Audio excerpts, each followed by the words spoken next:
Poland's government has approved a bill implementing the new tax measures related to its new flagship reform, the Polish New Deal.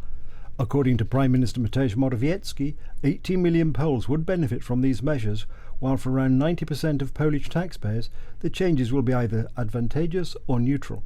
The government proposed tax changes include raising the annual tax-free allowance to 30,000 zloty, up from 3,091 zloty. Morawiecki said that, providing the bill is adopted, 9 million citizens will no longer need to pay personal income tax and will collectively have an extra 16.5 billion zloty lining their pockets.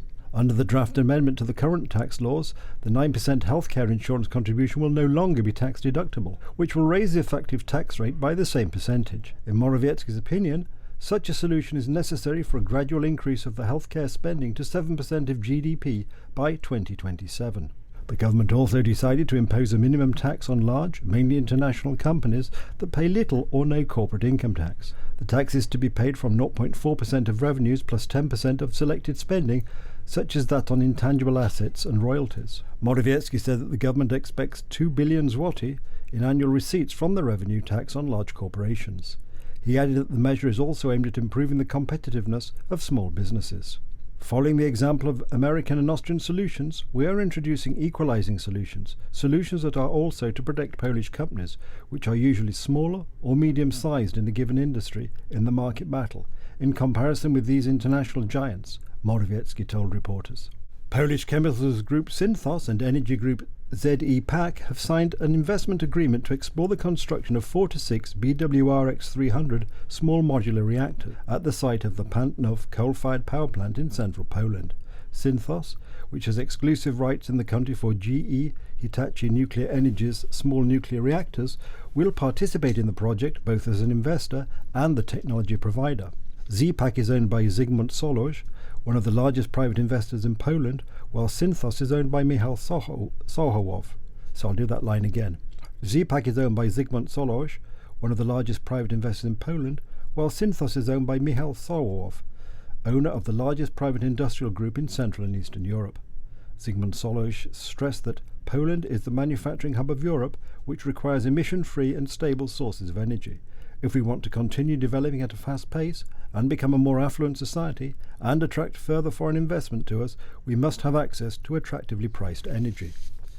In June, Synthos and petrochemical firm PKN Orlen agreed to cooperate on micro-modular reactors and SMR. Under an agreement, both companies will jointly carry out research and explore the feasibility of deploying such reactors at Orlen's production plants in Poland. In 2019, Synthos Green Energy, part of the Synthos Group, signed a cooperation agreement with GEH on the construction of the BWRX-300 reactor in Poland. The BWRX-300 is a 300 megawatt water-cooled, natural circulation SMR with passive safety systems, based on GEH's US licensed 1520 megawatt economic simplified boiling water reactor design. Synthos began a regulatory dialogue with the Polish National Atomic Energy Agency last October. And finally, to the International Defence Industry Exhibition in Kielce. As Russia and Belarus are readying troops in the large-scale Zapad-21 manoeuvres, Poland's defence industry is presenting new weapons and technology for the growing armed forces. Earlier this year, Minister of Defence Mariusz Błaszczak announced an increase in the number of soldiers to 250,000, from the current approximately 150,000. During the exhibition, Błaszczak signed a framework contract with PGZ Group for the Narew short-range air defence missile system. The Polish army will purchase 400 launchers and thousands of cutting-edge reflectors for several billion Polish zloty. The Polish PGZ Group will integrate the system. Also, the United States Army and General Dynamics Land Systems displayed the Trophy Active Protection System installed on the Abrams tank. Poland purchased 250 of the newest US tanks, and the first units are to be delivered next year.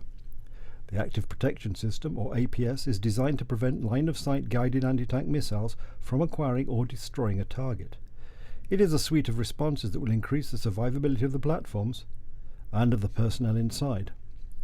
The Israeli-made device consists of a series of millimetre-wave radar sensors that create a hemispherical area of coverage around the protected vehicle. After detecting an incoming threat, such as a rocket-propelled grenade, the system launches an explosive countermeasure to intercept the projectile before it impacts the vehicle.